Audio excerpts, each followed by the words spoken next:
Right, at 10 minutes past 4, ladies and gentlemen, please allow me start this session. We are running a somewhat short program.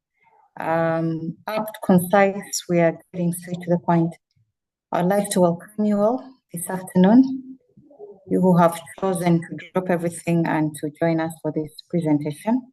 My name is Alan Subi, and I head PR, BTL and events at Mad Macan. Mad Macan is a member of the Uganda Advertising Association. We are 2025 Silverback Awards Agency of the Year. And I'm glad to be your host and moderator for this session, which is basically a presentation, something that's of much interest to advertisers, marketers, communicators, and the industry in general. So with me is a presenter, Christopher Anuro. He's a research manager and at ReelAnalytics. ReelAnalytics Uganda Limited is a data-driven company which provides clients with value-added information built on insights, recommendations, and actionable truth to grow their brands. UAA, the Uganda Advertising Association, is a client to ReelAnalytics.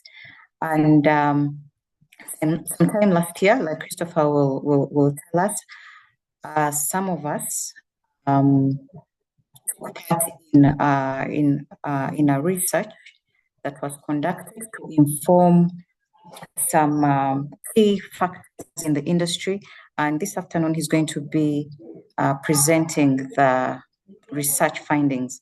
So the topic for the presentation is campaign planning, budgeting, and reporting practices in Uganda's marketing industry. And why I say it's a timely topic, it's because for agencies and advertisers, we always feel the tension between ambitious campaign ideas. The budgets are always tight, and yet there's an increasing pressure for us to prove return on investment. So yes, it is a timely conversation to have. And like I said, we're going to run a short program, and Christopher is going to spend the next couple of minutes between 20 and 30 presenting the research findings from the industry report, after which you are going to be free to ask any questions that may arise in the course of his presentation. I'm going to request that all questions for now are kept on the chat. We shall pick them up from there, or you can note them down somewhere. I'm hoping you have a notebook and pen somewhere. You're going to note them so that at the end of the presentation, we open up the floor for him to respond to all of them so that we don't interrupt the presentation. Thank you very much. Christopher, are you there? Thank you so much for that introduction. I am here. I am Christopher Nuro from ReelAnalytics. ReelAnalytics is an insight company based in Kenya, Uganda, and Cameroon.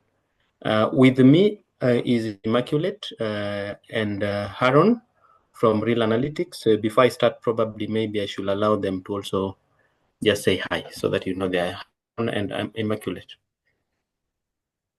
Good afternoon. Hi everyone. My name is Mwikali. I am the brand and market strategy manager at ReelAnalytics, and this is Haron. Good afternoon, and thanks, Alan and the UA team for putting together this session to present the findings of our survey that we did last year. So my name is Haron Moshai, Head of Research and Strategy at ReelAnalytics. It's a pleasure to be in this call.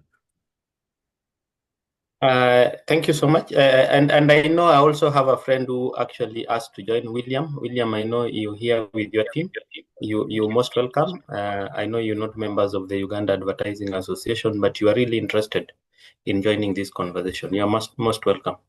Alan, maybe you think you should also allow William. He's from Kenya and he's also a consumer of advertising and PR in Uganda. William? We're happy to have him. Thank you, Chris, and thank you, team. We are here from Smart Applications International, a healthcare technology company that serves 12 markets in Africa. And we've been working together with Chris and his team as part of our service suppliers. So we are here also to learn and move together. Thank you. Okay, thank you so much, Alan. I'll take the next few minutes to go through the findings of the survey. Maybe let me share my screen.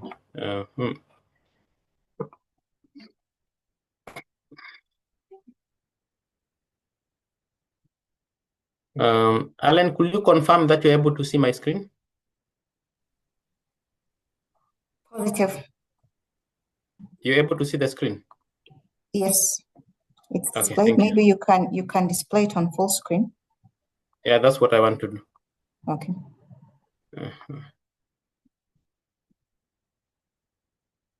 So thank you so much. So what happened was we had a collaboration between Uganda Advertisers Advertising Association and ReelAnalytics Uganda Limited, and we conducted a survey. We wanted to understand campaign measurement, budgeting, and reporting practices in Uganda's marketing industry. So this report was prepared for Uganda Advertising Association by ReelAnalytics Uganda, which is a research partner of Uganda Advertising Association.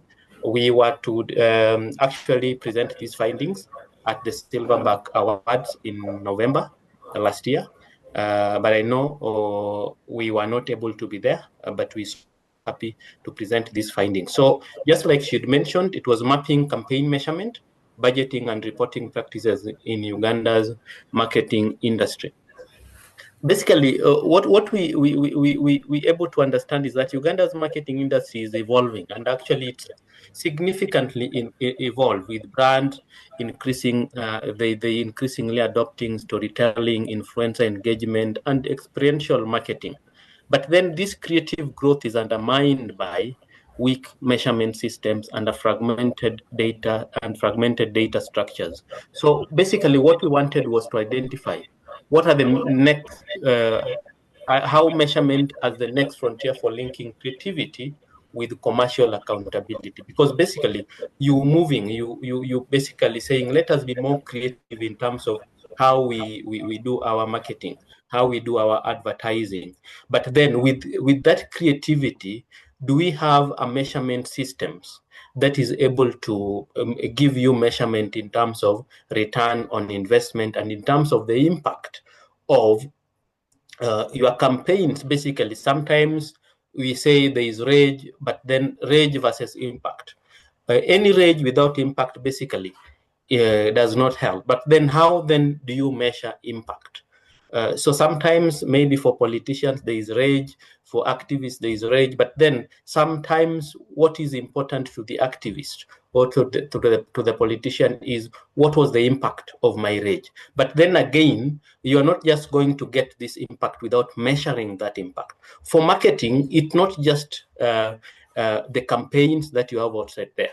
It's about how then what is the impact of that campaign. But then you can only get to know the impact of that campaign if you are able to objectively measure that campaign. So what were the objectives of the study? The objective of the study was to assess how marketing budgets are allocated, how effectiveness is measured and reported, and what capability gaps hinder accountability. When we're talking about accountability, we're talking about how we are able to establish return on investment, the ROI on investment. What methodology did we use? We used a mixed methods approach. We combined a survey and in-depth key informant interviews. We had 20 marketing professionals from Uganda, and we also had 10 marketing professionals with whom we did key informant interviews. We also had 4 focus group discussions. Initially, the survey should have been more quantitative, so that the quant will give us the numbers and the qual will give us the reasons behind the numbers. Unfortunately, we were not able to interview so many people in terms of the quantitative. We are only able to interview 20 marketing professionals because most of them were not available. Most of them didn't have the time. But then that does not make the findings of the study not important, because basically sometimes as a researcher will tell you that the reasons behind the numbers, or the reasons behind why people do what they do, sometimes more to as compared to the numbers. And that's why you will realize, those in marketing, that campaigns, most companies these days, even if they are launching, they want to understand their clients, they're going more into consumer immersions. Why are they going more into consumer immersions? Because they understand that having conversations with somebody, understanding the reasons people behave the way they behave, sometimes it is much more important than measuring or the segmentation of the behavior. So basically what we're having is, initially we wanted to give you the numbers, but now we have the numbers, though not huge, but then again with the informant interviews and the focus group discussions, we are now able to tell you the direction that marketing campaigns and measurements is taking. And so most of those we interviewed were from the corporate organizations, from NGOs, from media and government units. Mostly they were small and medium enterprises based in Kampala. What was the analytical framework? We analyzed quantitative data using Excel and SPSS, and we also analyzed qualitative data using NVivo. Participation in this survey was purely voluntary, and whatever information that we got from the respondents was treated with the confidentiality that it needed to be treated with, and we also ensured that there was data protection throughout the process. So what we're saying is that while the quantitative sample is limited, the integration of survey responses, that is the key informant interviews and the focus group discussions, provides a clear, credible, directional view of current measurement and budgeting practices across Uganda's marketing ecosystem. Now, what were the key findings of this study? In terms of budgeting and media mix practices, when we looked at organizations that had small organizations with between 1 and 50 employees, the question was, did they have a marketing budget? We realized that a majority of them did not have a marketing budget. And then that is in terms of the sector. We now also looked at these in terms of sector. Those with 1 to 50 employees, those from the NGO sector, 50% of them got management directives in terms of how the budget was being guided. When we looked at the media and communications, 100% of them got management directives in terms of budgeting. And when we looked at advertising agencies, 25% of them looked at got management directives in terms of budget guidance. When we looked at those in market research, telecom, basically 100% of them, the guiding factor was research. Advertising, 50% of them, the guiding factor was research. And in terms of past performance, for NGO, past performance 50%, and advertising 25%. So if you look at this, then we realize that research for most agencies and past performance did not matter more. What mattered mostly was management directive. When we looked at those with employees of between 51 and 250, and the sector for NGO and the sector for telecom, those that did not have a marketing budget. For telecom, 100% of them, the guiding factor for budgeting was management directive. So in terms of those who had a budget, the guiding factor for multimedia, for media and communication was 50% by management management directive and 50% by agency recommendation. When we looked at, and for NGO, it was 100% informed by past performance of the previous marketing and campaign initiatives.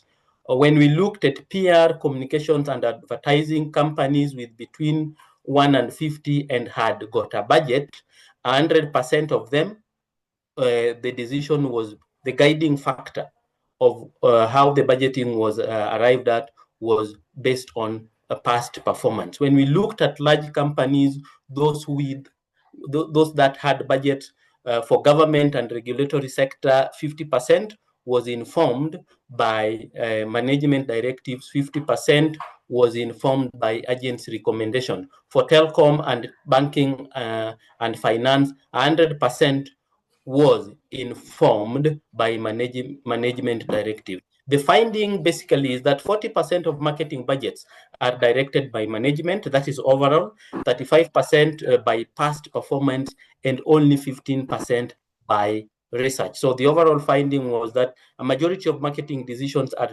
based on the directions of the management, 35% based on past performance, and only 15% is informed by research. In terms of budgeting and media mix practices, when we look at this figure, for large size companies, those with 251 plus companies, the average annual budget was 157.5 million Uganda shillings. For small companies, it was 59.67 billion Uganda shillings. So basically, large companies had got a higher consumption in terms of marketing and marketing campaigns as compared to small companies. So large companies spent more, over 100 billion Uganda shillings. The finding is that budgets basically range from between 45 million for SMEs to UGX 2 billion for large corporates. Individual large corporates, the budgeting could go as high as 2 billion Uganda shillings, creating a two-tier system where smaller firms lack resources for analytics and bigger firms have the resources for analytics.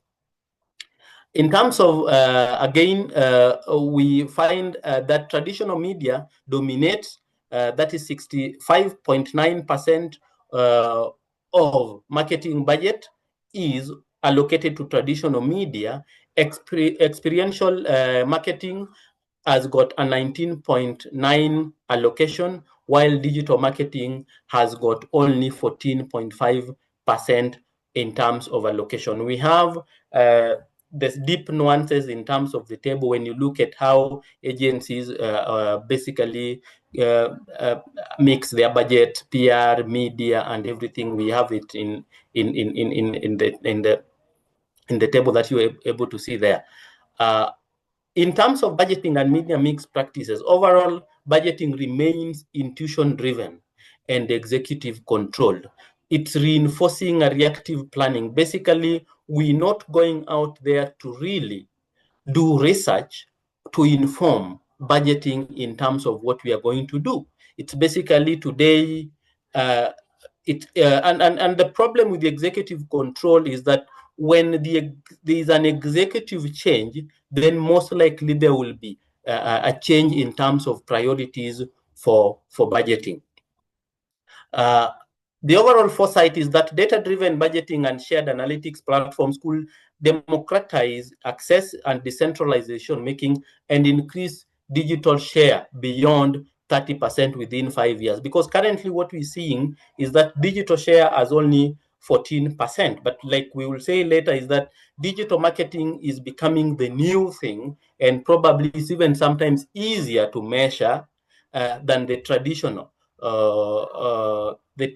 traditional campaigns. So basically, if campaigns will be data-driven, if campaigns will be driven by research, then that will help in terms of increasing spending on digital marketing. But as it stands now, digital marketing still has less than 15% in terms of budget allocation. In terms of reporting practices and key performance indicator frameworks, the finding was that 55% of organizations report monthly, but templates are inconsistent. What we found was that marketing departments or communications departments that get involved in campaigns do not have templates for reporting. But yes, of course, 55% of organizations that engage in campaigns have monthly reports. In terms of still reporting practices and key performance frameworks, what is the common reporting format that is used by these organizations? 45% of them use written reports, either PDF or Word document. 25% use presentations like that is PowerPoint, emails and meetings, 20%, dashboards, that is Excel and Power BI tools, that is 10%. So a majority, either, that is more than, that is 70% will use either Word, PDF or PowerPoint reporting, and only 10% use dashboards. Dashboards basically is a very important reporting tool, because the beauty of the dashboard is that as the data comes in, the dashboard is able to change the reports but immediately. So that is the beauty of the dashboard, but that is not what we're seeing. Because if, for example, you changed on the dashboard, you changed there's a different, the report, the data comes in and you put it in the dashboard, it should be able to change for you the figures, the tables immediately. But you see now, when you're doing PowerPoint presentation, you have to do a lot of work. So then management is not able to see the reports immediately. A few, only 10%, that is 1 in 10 of those involved in campaigns use dashboarding as a reporting practice, which basically needs to change. You could still see some are still using emails to get the reports. Basically, we'll look at the data and I will not do proper reporting, and then I just send an email to my boss that this was the impact of the campaign, this was the return on investment. And sometimes there are those who just give these presentations at meetings without basically a written report, and that is still 2 in 10 of those involved in marketing campaigns. In terms of still reporting practices and frameworks, the key performance indicators focus on engagement at 75%, impressions at 60%, and brand awareness at 65%, with return on investment and sales conversion below 30%. The question that we need to ask ourselves as we move into the new era of marketing is it just important to look at engagement? For example, you did a campaign on Facebook, you did a campaign on TikTok, you did a campaign on TikTok, on Twitter, or on LinkedIn, and you just basically interested in looking at how you are engaged and what impressions you got, and also look at brand, you look at brand awareness. But then, are we also looking at conversions? And you see, conversions is deep analytics now. I gave an example at a presentation that there is a channel I have probably on Google where I have a small bakery farm, and I've created a Google page for it. And almost every other time you see, you are told today impressions were this month, your impressions were at this level. This month the impressions are this level. But then when I come back to ask myself, how many people get to call us based on that page and tell us to bake for them a piece of cake? Since that page was put like 2 years ago, only 1 person. But then when you look at the level of analytics that we get from that platform in terms of the level of impressions, engagement, it's very huge. But then when you look at now real conversion, probably we've only gotten 1 person. And so that basically speaks to where should the focus be when we do a campaign. Should we look at return on investment cost per acquisition? Should we just also look at sales conversion? Or should we just look at impressions, engagement in terms of how many people liked and how many people shared the campaign? So those are issues that we need to look at. as a researcher, probably I will tell you that acquisition and sales conversion is very important, because at the end of the day, we do campaigns. Most of the times, not at the end of the day, the campaigns that we engage in are to not just to create awareness of the brand, but also to bring in people who will actually buy our brand, our service, or our product. In terms of reporting practices, still the overall insight was that reporting is frequent, but it lacks the analytical depth. When I talk about it lacking the analytical depth, is because we're looking at here, when we're looking at return on investment cost per acquisition, only 2%, 20% do that. When you look at sales conversion, only 30% do that. So that analytical rigor of looking at what was the sales before we did this campaign, and what is the sales after we've done this campaign, that rigor is not there, but that we feel should also be there. And basically, that is now the impact we are talking about. Overall, automation and standardization, that is in terms of using dashboards, could shift reporting from compliance to continuous learning. Because what we also realize that basically sometimes reporting becomes a compliance issue, because you're saying we always need to do this. It's a key performance indicator requirement that sometimes we need to do a campaign. Yes, the budget is not there, but it's a requirement. So when we do it because it's a requirement. But then, do we do it because it is a continuous learning process? With a return on investment and performance indicators at the center of evaluation? Or do we just do it because I need to comply with organizational requirement that we need to do this in quarter 1, in quarter 2, or in half year 1 and half year 2? In terms of digital transformation and return on investment measurement, we asked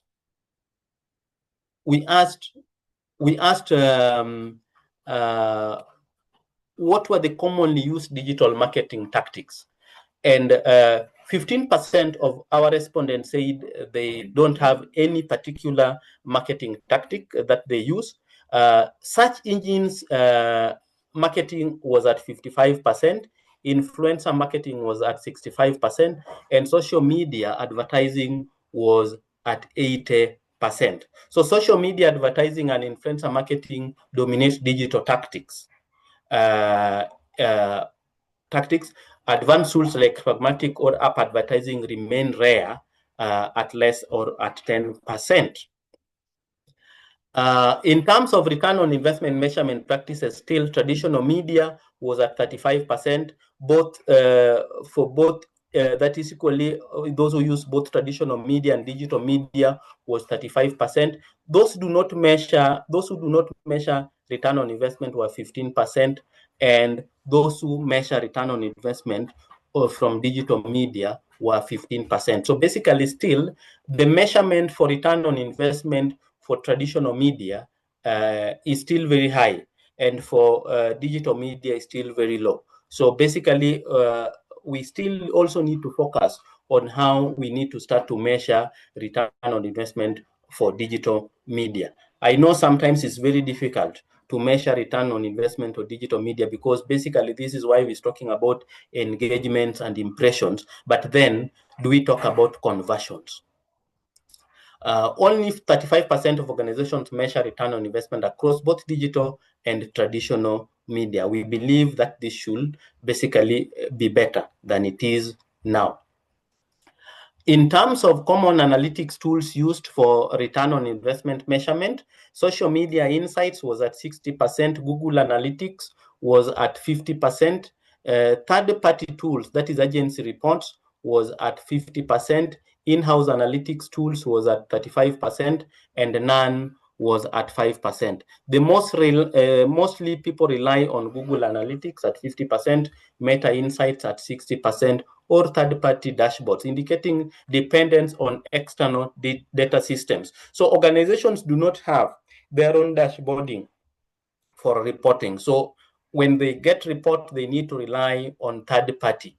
And third-party basically means you do not have control of the insights or of the data that you have. Somebody else has control of that. That is the risk of third-party reporting.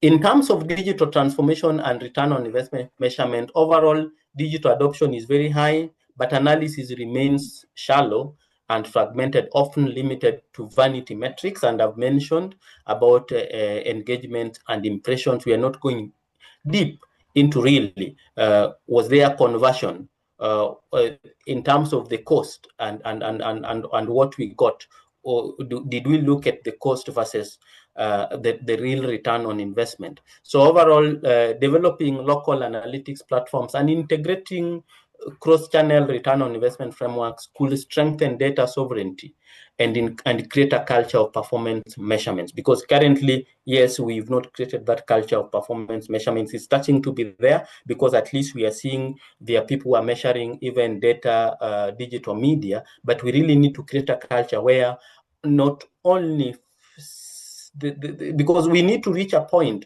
where almost 90% or above 90% can have these reports monthly, and then the reports are basically deep analytical reports where you even get the conversions, not just the engagements.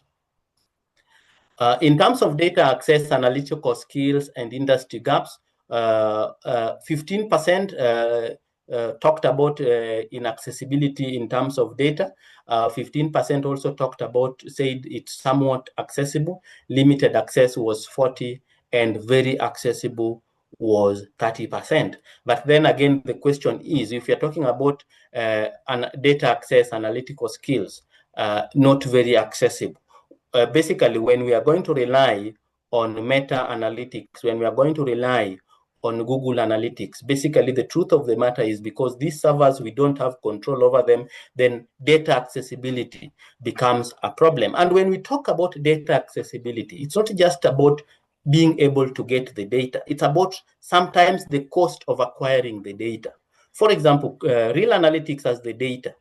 So what will you need to do to get the data from ReelAnalytics? Sometimes you'll have to buy that data from ReelAnalytics. But what about if you had your own? You wouldn't have to buy the data. The other thing is, if, for example, local agencies like ReelAnalytics had the data, vis-a-vis when big corporations like Google and Meta have the data, is it cheaper to get the data from the local agencies, or cheaper to get the data from the big corporations like Google Analytics and Meta Analytics? The truth of the matter is that it will be cheaper to get the data from the local agencies. So then when the local agencies also do not have this data, then this also adds to data inaccessibility. Not because the data is not there, but because the data is expensive and I cannot access that data. I know as a researcher, sometimes organizations come and tell you, can you do for us this? Can you do for us this? Can you do for us? But it's always on a budget.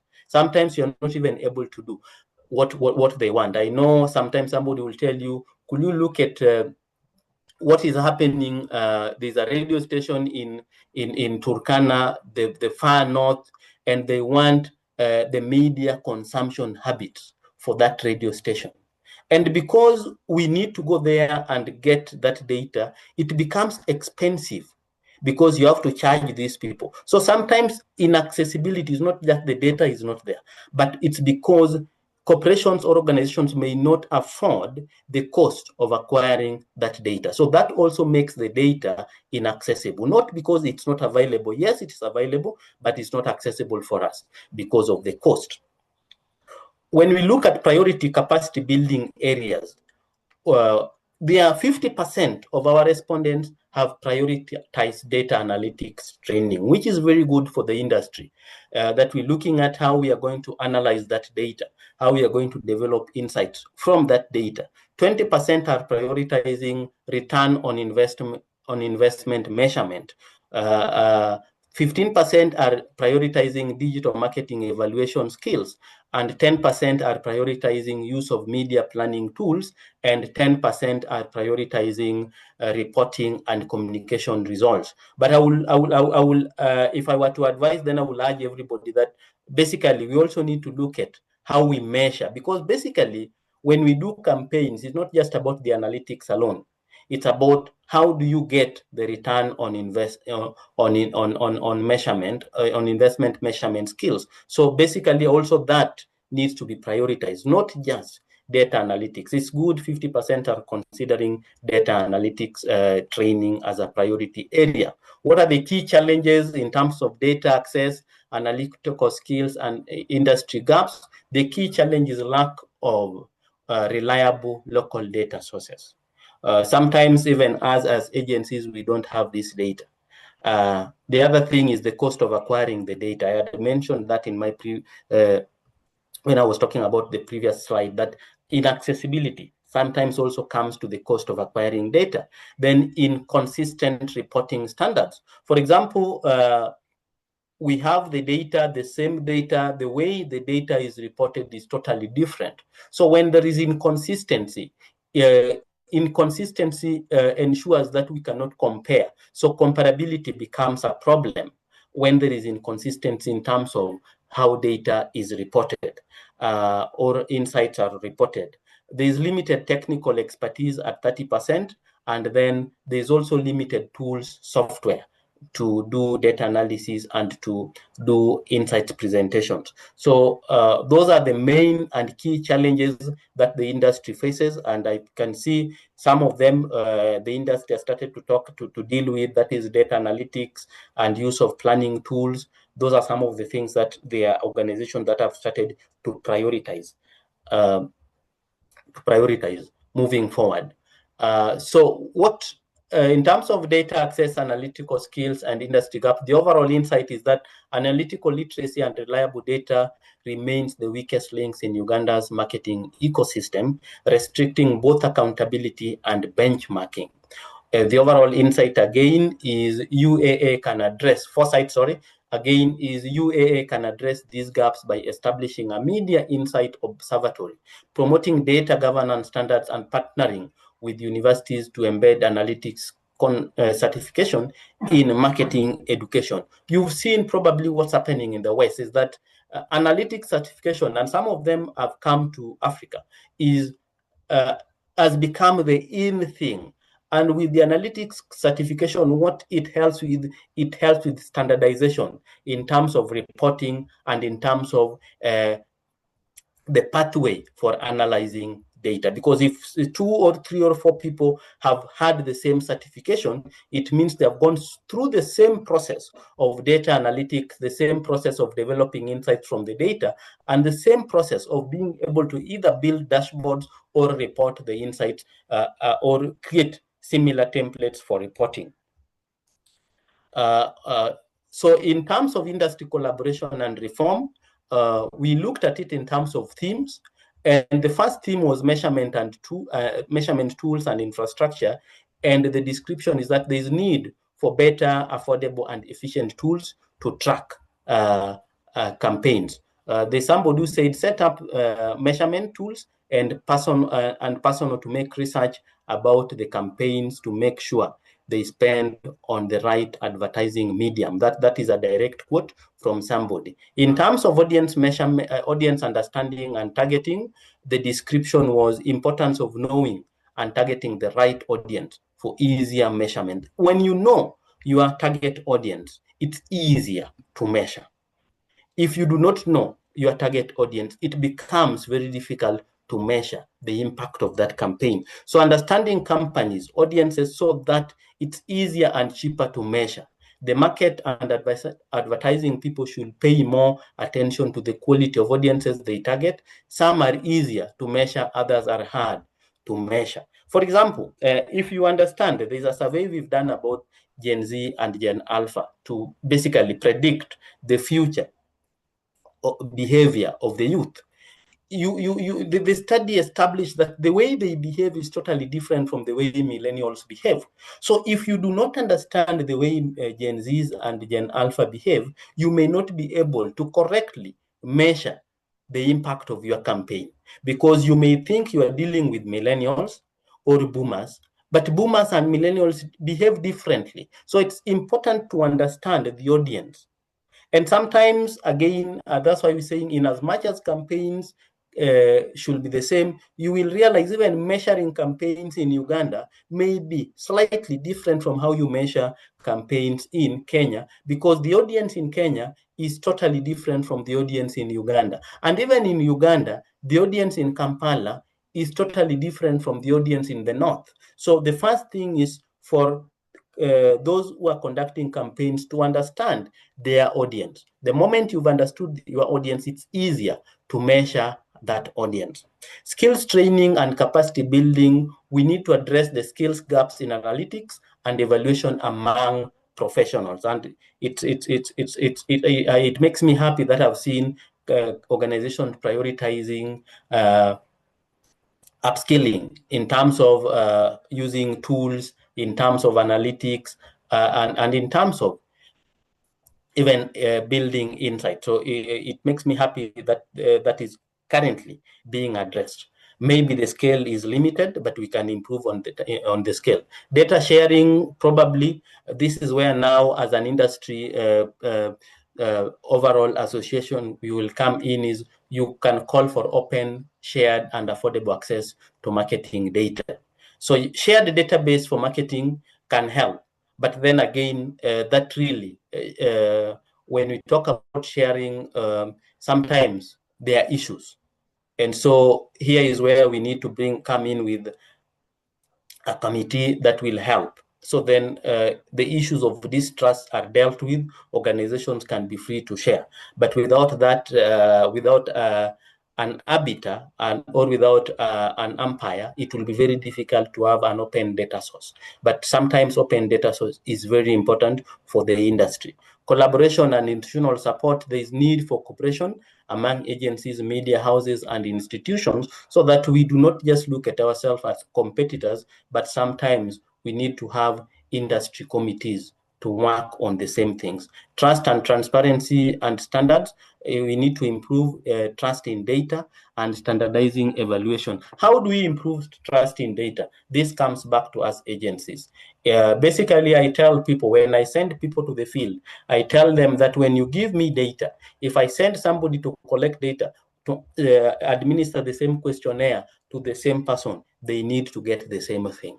So this comes back to agencies or organizations where there are research departments or departments that collect data, is that data integrity. Because you will not trust data when it is corrupted, when it does not have integrity.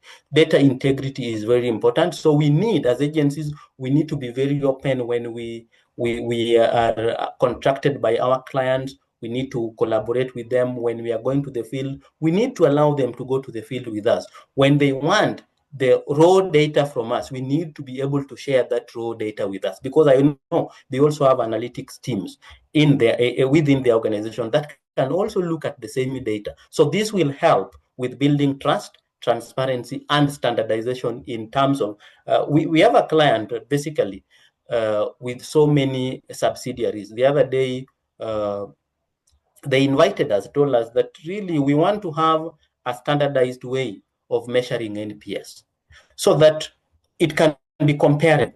What our subsidiary in Uganda has achieved can be compared to what our subsidiary in Sudan or South Sudan has achieved. So organizations want standards. So then comparability can happen. In terms of industry collaboration, the interpretation is that qualitative responses emphasize shared infrastructure. We need to have a shared infrastructure. We need to collaborate, and this has to be a UAA-led cooperation. Marketers seek collective solutions, not isolated fixes. Foresight, what was the foresight? We need an insight hub in Uganda, and this insight hub should be hosted by UAA, and then it could unite agencies, it could unite corporates and academia into a national data ecosystem. For UAA, what are the key recommendations? We're recommending that you create national measurement and reporting framework with standardized key performance indicators, integrate ROI in dashboards, that is for agencies. For academia, embed analytics and ROI modules in curricula, and for regulators, fund open data platforms. The other thing is UAA should develop marketing effectiveness index for benchmarking. Agencies should invest in analytics certifications. Partners with UAA, for academia, they should partner with UAA on marketing analytics labs. And for regulators, they should support analytics focused innovation grants. For UAA, again, they need to establish data access consortium for shared insights. And for agencies, they need to adopt quarterly evidence-based reviews. In conclusion, the marketing industry is dynamic and very innovative. There are risks in terms of undervaluing its economic impact without stronger measurement systems. Lasting transformation depends on embedding accountability as a core professional culture.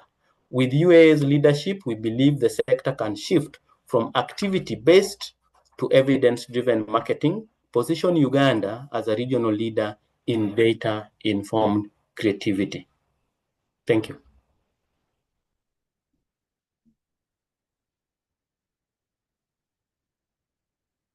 Back to you, Alan. Yes, thank you so much, Christopher. I don't know if anyone is as taken aback from the research findings as I am.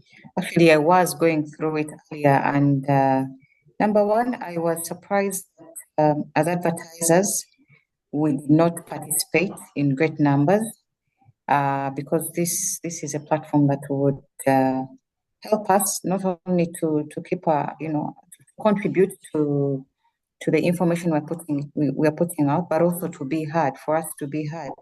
So, but what stands out for me is a couple of things.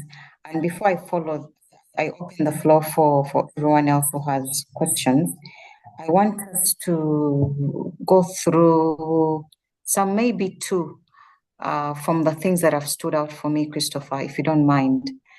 Marketing budgets. Marketing budgets, there is a huge gap between SMEs and the large corporates. And it is no wonder that as SMEs, there is a struggle to measure and optimize campaign performance, because you're looking at 45 million shillings as opposed to 2 billion for large corporates. So that filled in the gap for me. What do you think, Christopher? Basically, I think it's a gap that really should not shock us, because the truth of the matter is that large corporations will always have the money to spend. The small organizations, which basically needs campaigns, will struggle, because you see, some of these are startups you're just starting, and I know you deal with them when you do their PR. They do not have the money; they are struggling, and so the issue is not probably.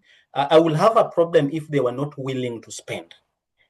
But currently, the problem is not that they are not willing to spend. The problem is that their budgets are limited. So sometimes when we talk about organizations with no budget, what I needed to qualify is that they do not have budgets, not because they don't want to do it, because you can see they end up doing it. They do not have budget because they are limited. They really need to look at budget. I remember there's something we were doing for some organizations. They didn't have the money. They are telling me, Chris, you see, I need to talk with another department to give me the money to do this. So yes, they will really want to do this. So for me, it's okay, because they are really willing and interested in doing campaigns and everything, doing evaluations of their campaigns. The problem is that their budgets are limited. So they do not have the muscle. Like the kind of muscle my friend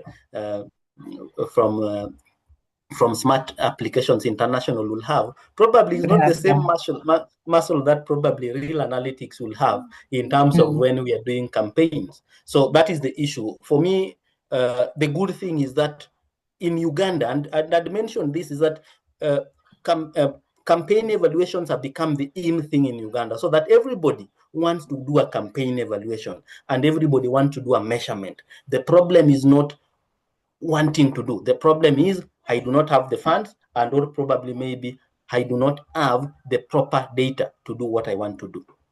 Yeah. Yeah. I hear you. And another statistic that has shocked me is on decision making for campaigns, because I see the research, from the research we see 40% of marketing budgets being directed by management, 35% being directed by past performance, previous campaigns, and then it's only 15% that's being allocated, that's being informed by research.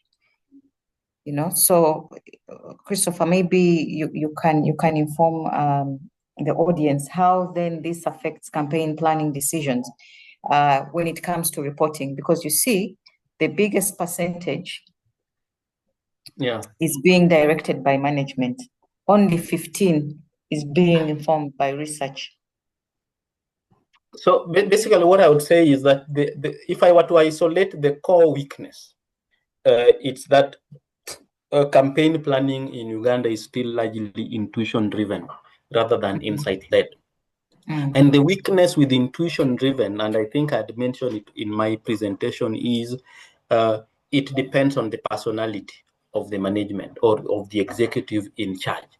So they may decide that this is what we are doing, and probably that may be not what you want.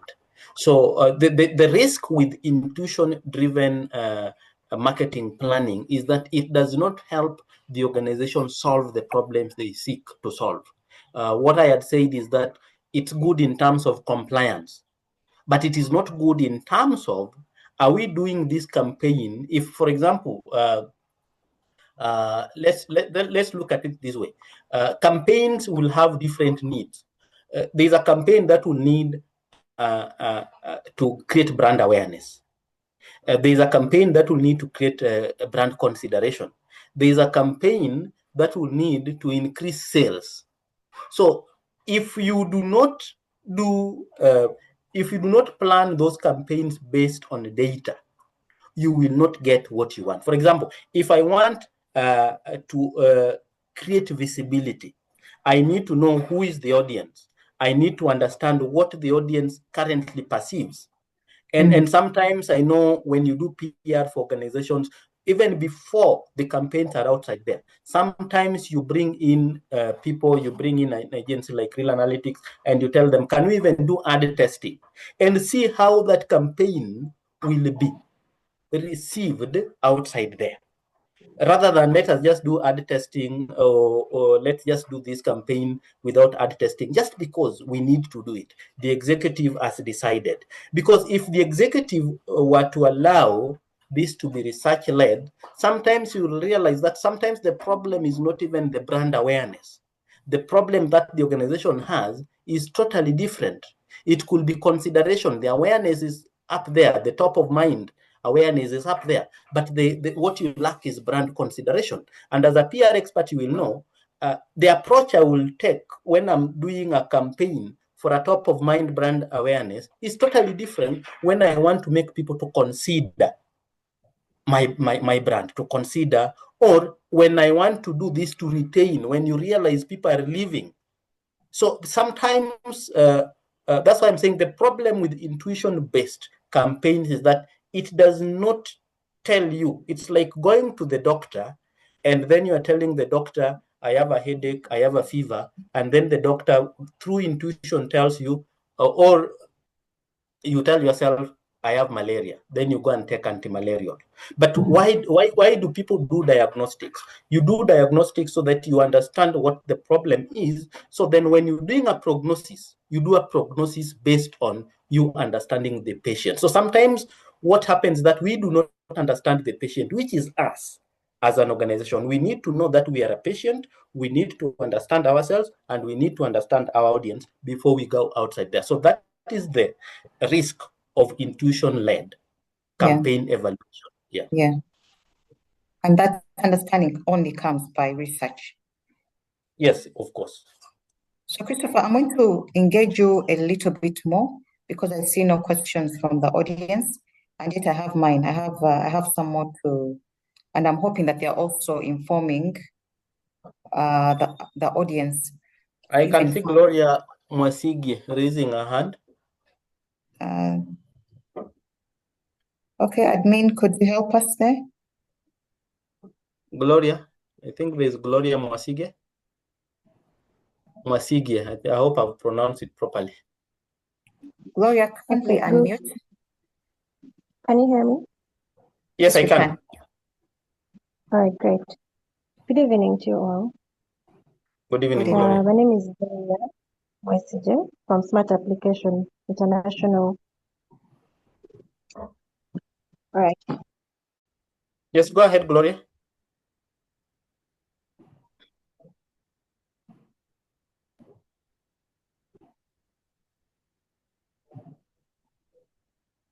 Confirm that you can hear me. I can. Now you can go ahead. Gloria, we can hardly hear you. Is this okay? Okay, that's better. Please proceed. It's much better. Great. So I have a couple of questions from the presentation. Thank you so much, Chris, for that presentation. So my question would be around somewhere you mentioned about the different behaviors that customers or consumers have across the regions. So for organizations like ours, where we want to run combined campaigns so that we are uniform across the group, those are challenges that we face. Do you have research that is around the basic areas where the regions differ? For example, key regions where organizations like ours, international organizations, are positioned. You could say East Africa or East Africa, West Africa, and, based on how organizations physically spread out. And then I have a question also around budgets. You talked about SMEs not being able to finance their budgets, but again, Uganda has the largest businesses being in the SMEs, in the SME category. So how are we supposed to solve that?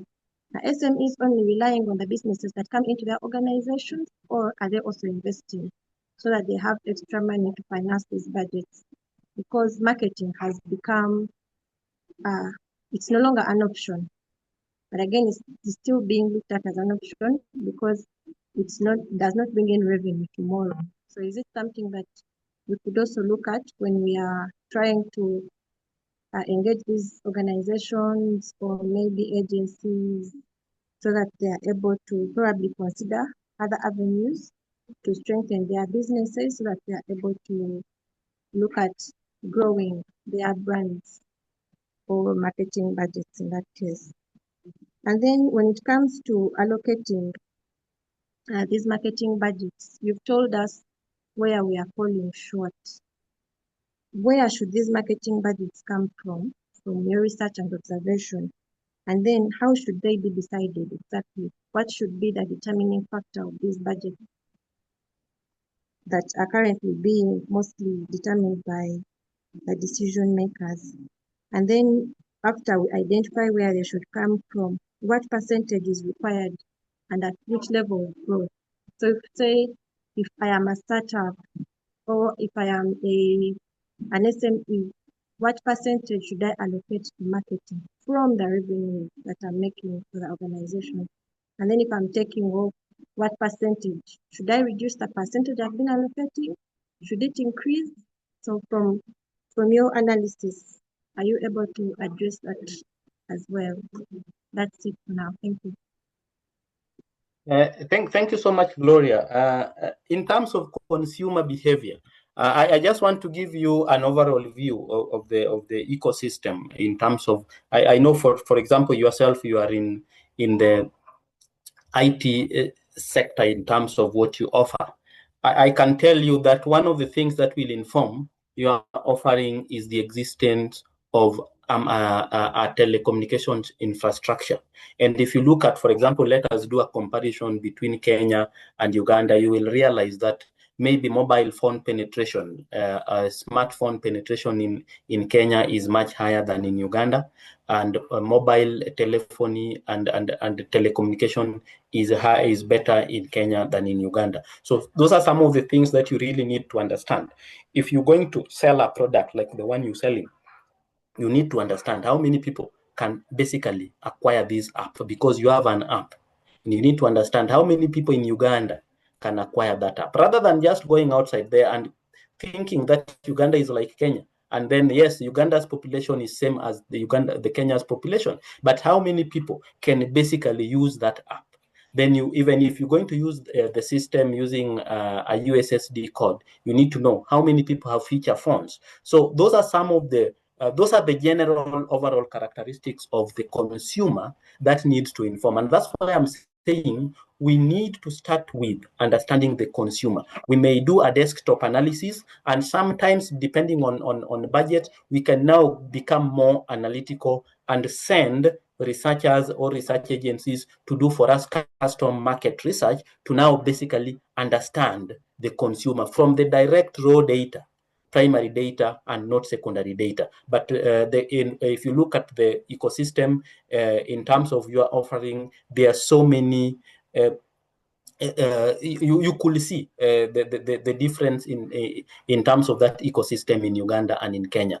Mobile telephone penetration in Kenya is higher than in Uganda. The internet is more stable in Kenya than in Uganda. But electricity supply is better in Uganda than in Kenya. So those are some of the things you really need to look at. You really need to understand the target audience. Actually, we call it the target audience index, or the target market index. You really need to understand that, and it's a study there. In terms of, you talked about allocating the budget. Really, we need to understand how important marketing is. We always say, just like you've correctly mentioned, is that the impact is not now of budgeting. And then what the marketing does is to build a brand. I know Alan is in PR and very active in PR, is we build brands. And I always tell brands that what you sell is not the product. What you sell is not the service. What ReelAnalytics sells is not the marketing services we offer. What ReelAnalytics sells is the promise, the brand promise. And that brand promise can only be communicated to people if you do not communicate that brand promise. They, like when I go to buy water, it's Dasani and Keringet. Why will I buy Dasani or Keringet and not the other? It's not because both brands do not give me water. It's because there is a promise that one offers me that the other does not offer me. How did I know about that promise? Is through a campaign. So until and unless executives understand the importance of branding, that the branding cannot happen when you exclude campaigns out of it. It cannot happen. The PR experts will tell you advertising and PR is very important in terms of building brands. And I look at brand as in terms of what we call, when you go to a house, you want to get a shop, and you are told this shop has got what they call what? There is some money you pay apart from the rent. The name is escaping. That you pay. They're telling you this house, before you pay the rent of 20,000 Uganda shillings, there is this that you pay because of the location of this building, because of the traffic. So that is what marketing is to organization. They help to bring in the traffic, and you cannot really say that that is not important. It is really very important. So I think I've done with, but the importance of marketing, I've also spoken about it, that marketing is the real deal. If you do not market your organization, you are not going to penetrate a market. Though it's really very important. Marketing is very, very important. I don't know if there's something that I didn't look at. I really will not want to say where the budgets come from, because you see those are now internal dynamics. But Haron, I've seen Haron, my colleague, is also very good. He's a planning expert. I know he wants to chip in, especially when it comes to the issue of planning. Haron.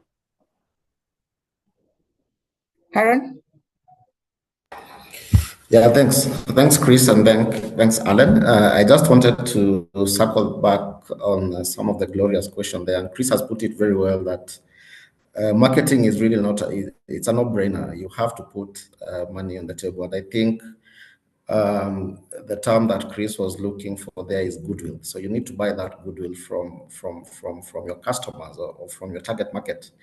But I mean, to be more specific to Gloria in terms of where to allocate some of these budgets, it's really dependent on so many factors.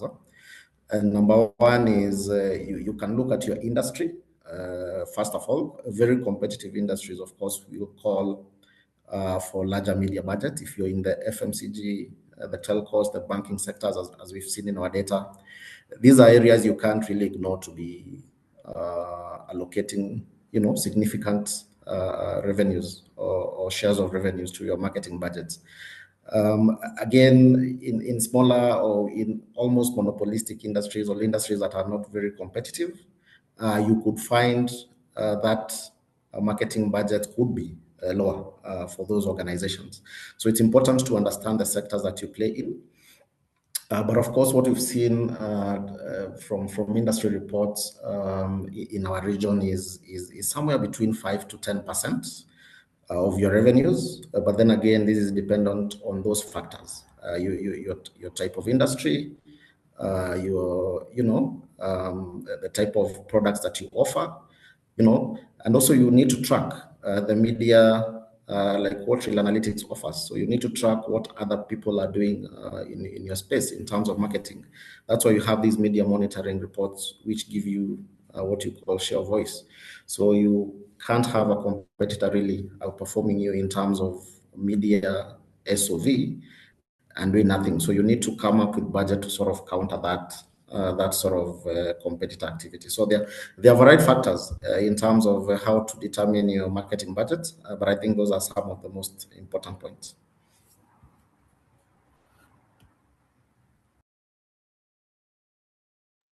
Back to you, Alan. Oh, sorry, I was muted. Thank you so much, Harold. I think, Gloria, you have all the answers to your questions. I don't see any hand up, and yet we still have some time, and I still have some questions. So, Christopher, if you don't mind, let me engage you some more from the findings, the findings from the research.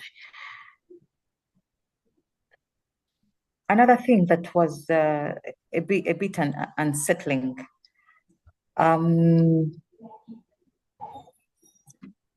The social media. This is social media ads. I noticed there's 80%. 80% social media ads, and 65% using influencer marketing. Yeah, then 35% are measuring return on investment. That's across digital and traditional media. You see that 80% are using social media ads, 65% using influencer marketing, 35% are measuring return on investment. So that is slide.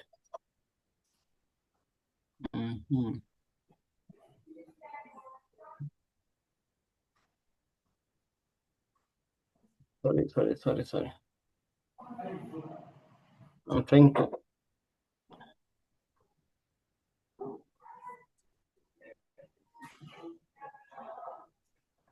Is it this slide?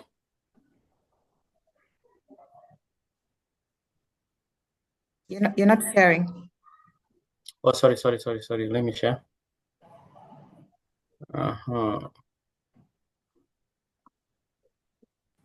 Slide number 15, please. Slide number 15.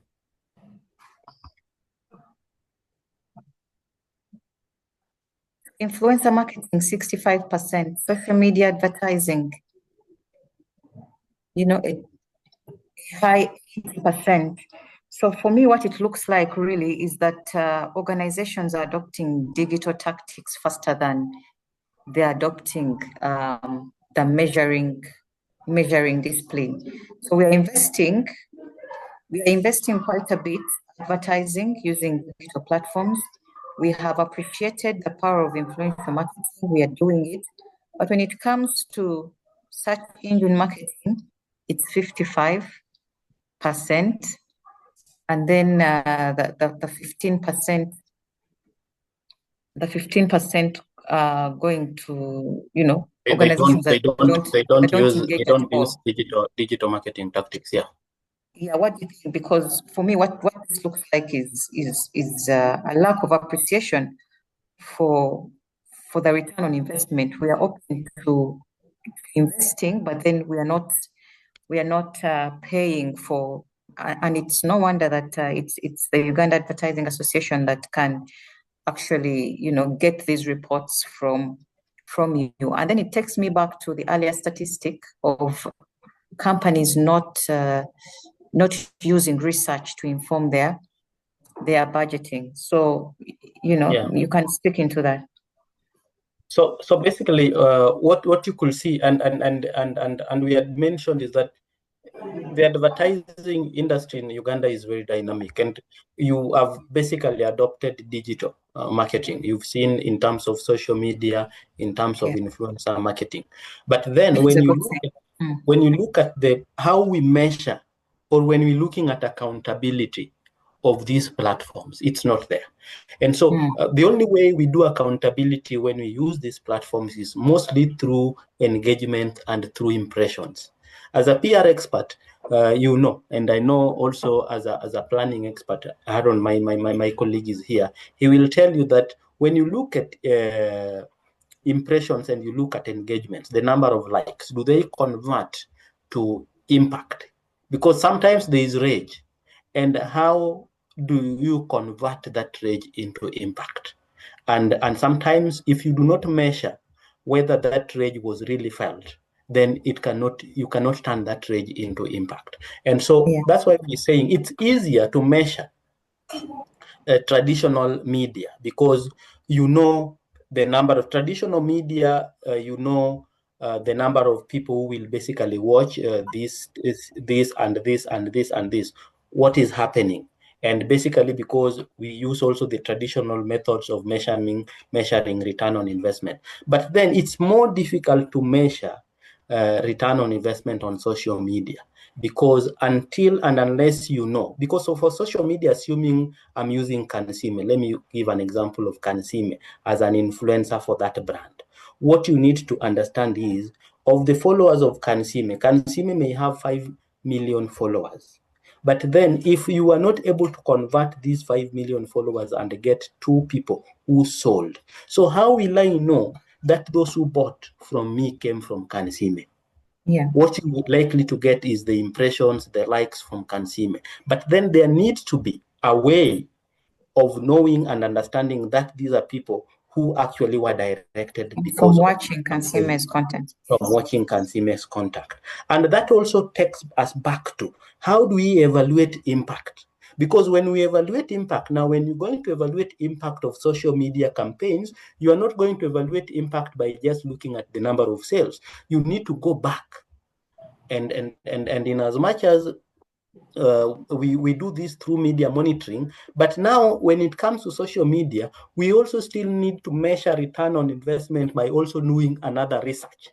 Because now when you go back and you see a surge in the sales, you need to go back and understand and ask people, fine, how then, what were the platforms? Those small questions you ask customers, those exit surveys, what platform, which is the platform that you use to get to know us, or which platform influence you to come and buy from us? You see, that is something that you need to do another research. So what we are saying is that if we do not, we need to invest in research pre-campaign and post-campaign. Post-campaign evaluation, what we're saying is that rarely do we invest in research post-campaign evaluations. What we do is to invest in research in monitoring post-campaign evaluations. How many organizations basically tell research agencies that we want you to go to the field and do exit polls and ask people, what are the platforms? You know, those are those times when you want to buy something and they ask you, how did you know about us? Do we ask those questions? So those are some of the things that we really need to talk about. How then do we get to understand the platforms? Because it's only then that we will see whether consumers was very influential, was very impactful. Because sometimes this person came, the surge was not maybe through consumer, it was through something else. So there is a way, and sometimes probably it's not even because somebody mentioned you, it's because maybe there was something viral that happened. And that thing which is viral that happened basically decided to bring traffic to your organization. So what needs to happen is we need to sit as an industry and decide how we're going to measure digital campaigns and including social media influencing. And this, for me, one of the suggestions I will bring on board is we need to have post-campaign evaluations that involve customer exit polls. Customer exit polls are very important in terms of understanding the impact of that evaluation, because it now goes beyond. You remember I was talking about engagement, and we are talking about this slide, engagement, impressions. But now we need to go beyond engagement and impressions and look at sales conversions and look at the ROI cost per acquisition. What is the cost of acquiring one customer using Kansime vis-a-vis somebody else? So those are some of the things that we also now need to do, and those go beyond media monitoring. Those now come to real research post-campaign evaluation. I hear you. I hear you. Thank you very much, Christopher. Another interesting statistic is how much we are spending on digital campaigns. We know that we're in the digital age, and so many of the marketing budgets have actually been cut, and clients are saying they are going digital. They are going to, embrace some more AI tools and the like. So I'm surprised that on the media mix data, we see that the allocation to traditional media is 65.9%. It's still very high, and yet digital is taking 14.5%. What's your personal opinion on this? Why do you think we are still investing only 14.5% on digital? I think you're even better placed to answer this as a PR expert. What happens is people prefer stability. People are generally very conservative. So it's easier. Like I've mentioned, let me use that just because I've mentioned. I remember there was a time we really did a custom market survey for a company that was just entering the market here in Kenya. And after doing this, I had actually told them that we needed to use a certain influencer to as a brand ambassador. And I remember one of the things I was told, the lady is divorced, so we do not want to associate with her. But you see now, when you go back to look at the data in terms of how this lady has influenced brands, then she's the best influencer.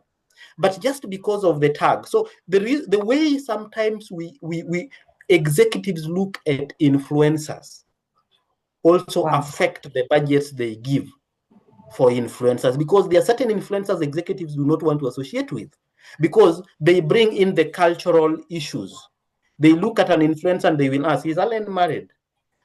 Alan is divorced. Alan had a scandal. Alan had this. So they don't look at the influencer beyond the individual.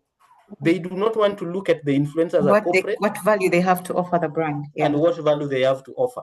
And so sometimes, and you see, most of these is through digital. It could not be digital influencer, but basically, even whatever platform you're going to use digital, most of the traffic, how will you gain that traffic? The traffic comes through your platform. And the other thing also with the digital platforms is the problem of verifiability. How do you verify? So those are some of the issues that we still grapple with. Remember when the calculator came so many years ago, professors did not want us to use calculators. Now they have accepted. So it will take time for the digital platforms to be accepted. It is good that at least 14%, more than 14% are considering digital platforms, because there are certain markets where it's not even a consideration. So the fact that 14% are considering it is very important, but we cannot rule out traditional media. So what we're looking at, we need to look at a two-tier marketing ecosystem where we have the traditional media along with the digital media. One thing I can assure you is that the digital media will not kill traditional media. Neither will traditional media deny digital media access. So there has to be an ecosystem in which both have to work hand in hand together. So you really need to decide which ones gives you more value. Is it traditional media? Is it this other? I remember there's a company for which we did a campaign and we're looking at some of the things and we're looking for value for money. So we ask customers, you're looking for value for money when you use our product and when you use this other product. What is the value for money? So basically, I also know that organization need to start to look at what is the value for money when I use digital media and what is the value for money when I use traditional media. And this can only happen when you have a proper, non-fragmented measurement system. And that is what we are fighting for. I hear you. I hear you. Haron wants to add what yes, you say. Yes, absolutely. So it's a delicate balance in terms of the amounts you need to allocate to digital and mainstream. But one other point I would like to add there is the cost associated with these two media platforms. So you find that advertising on traditional media, especially TV, it's quite expensive. It's very expensive compared to the costs or the money you need to spend on digital to realize almost a similar value in terms of ROI. So because traditional media is quite expensive, and there are some brands that, a brand like MTN, you are targeting guys in the very interior places in Uganda that only have access to radio. So you have to reach them through that radio stations. There is that balance. So you have to invest a lot on traditional media because of its cost, and the cost or the budgets seem to overshadow what you're spending on digital media. But I'll say in terms of return on investment, you'll find that digital media is actually doing better than what you can find on traditional media. The only challenge there is the amount you need to pay to have content on traditional media vis-a-vis what you need to pay to actually realize value on digital platforms. I agree. The investment needs to extend to content creation. Yeah, and basically, just like Haruna said, for me, I also want us, when we're looking at, because I'd mentioned evaluation, impact, very important, accountability, very important, but I also feel we need to move from the traditional way of measuring impact and taking care of accountability to value for money. Because value for money is what you invested. Are you getting value for it? So then if you're not getting value for it, for me, I don't think it's impactful. If I spend 2 million to campaign and spend another 500,000 to evaluate, and then the return on investment is in terms of sales acquisition, we've only brought in 500,000. Then there's no value for money. So at the end of the day, there should be value for money in terms of tangible asset, tangible aspects, and in terms of the intangible aspects. When we look at the intangible, we're looking at, is your brand growing? What is the visibility? Is the visibility growing? So if this is not happening, if that visibility, so that there are likes, but there is no top of mind awareness. Chris did this, and the likes these were the impressions. But when you go to now do a real evaluation, and the top of level awareness has still remained at 5,000 or at 5%, it does not really give you value for your money. So we need to go beyond just looking at these other things to really see what is the value for the money, because marketing is an investment. I do not want us to look at marketing as a cost. Let us look at marketing and campaign as investments where the companies may not get a return now, but at the end of the day, they need to get a return, be it a tangible or intangible return. Exactly. So, Christopher, as we are concluding, I'm turning to suggestions from respondents. And respondents are saying there is need for shared infrastructure, collaborative data pools, and UAA-led coordination.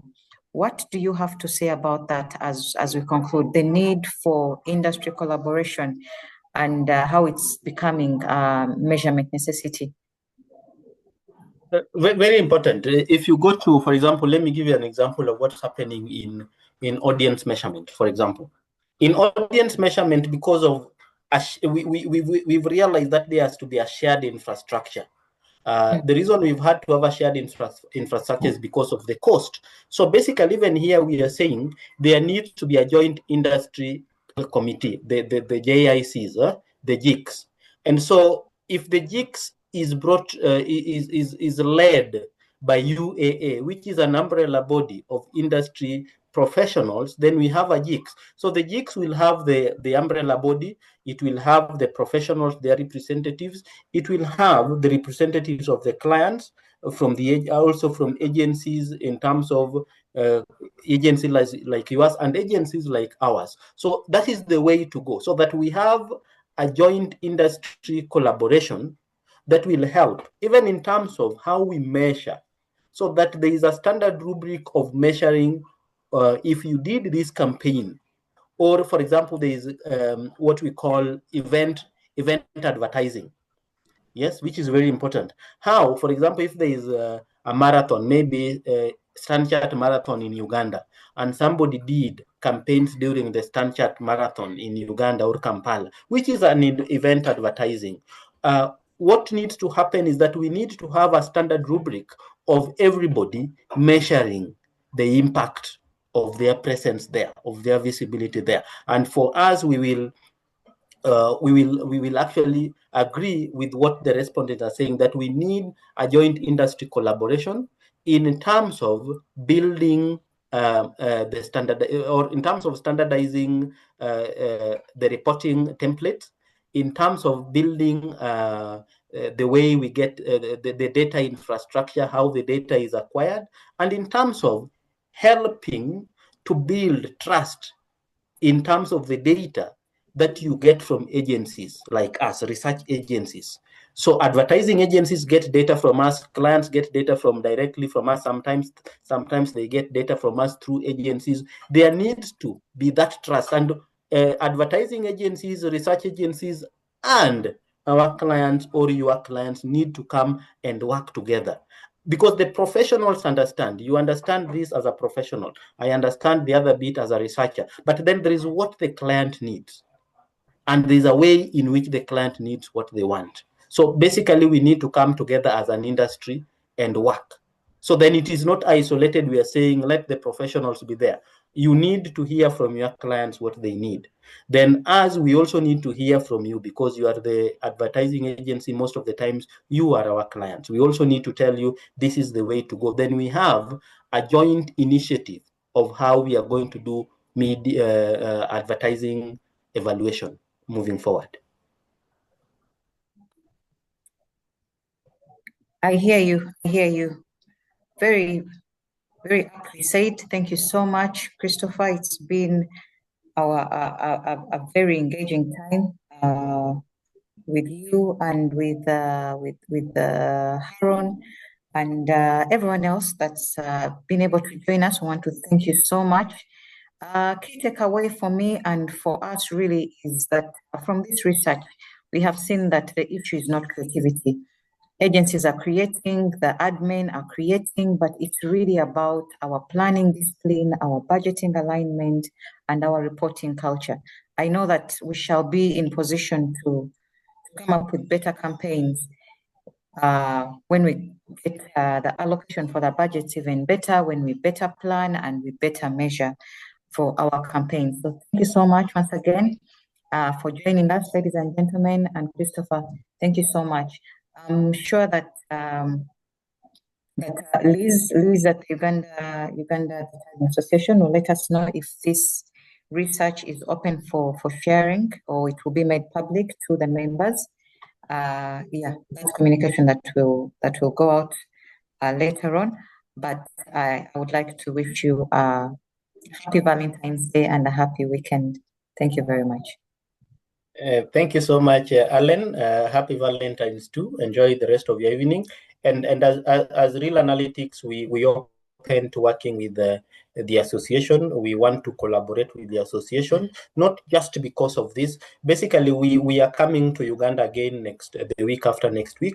We are going to do a RAB, which is what we call the ReelAnalytics audience book. We want to do a campaign, an audience measurement research in Uganda. And we believe as ReelAnalytics, we want to add value. So then you as advertisers, we want to give you credible data in terms of how can you advertise. What we want you to understand your audience, we want to give you that data, and we want to work together.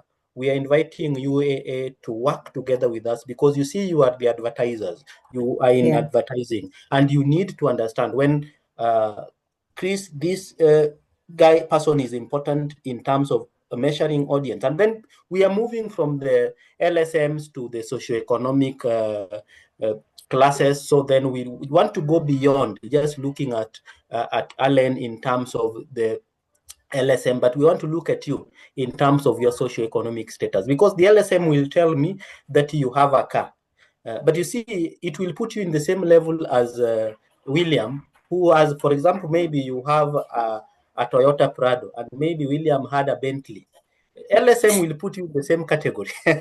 But you see, your consumption habits will be different, because William has a Bentley, and you have a Prado, and maybe Chris has a Probox.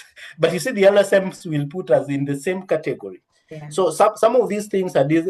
The other thing is, maybe you live in the upper Kampala area in a one-bedroom house, and somebody lives in a slum in Kampala in a one-bedroom. LSMs will put you in the same category. But when we start to look at your socioeconomic class, so that is what we're bringing into the industry in Uganda. We want you to be to partner with us in doing this. And I know Mikali will pick up this with you and with the association as we come to Uganda. So then we have data that is credible, that can be used for media planning. We want to give you data that is credible, that can be used for media planning to help your clients to plan for their campaigns. You can now tell them categorically, you can put your campaign on this. Actually, ours is not going to look at just audience consumption in terms of traditional media. We are looking at audience consumption in terms of also the social media. So we are also going to bring that. So then you can easily understand. You will know which influencers are very important in Uganda. So that is the kind of research we're bringing to Uganda in 2 weeks' time from now. Thank you so much. We do not take for granted the collaboration between ReelAnalytics and Uganda Advertising Association. Thank you, Christopher, and I'm happy to connect with you when you're in Uganda. We'll be in touch. Okay. All right. Thank you very much, ladies and gentlemen. Have a nice weekend.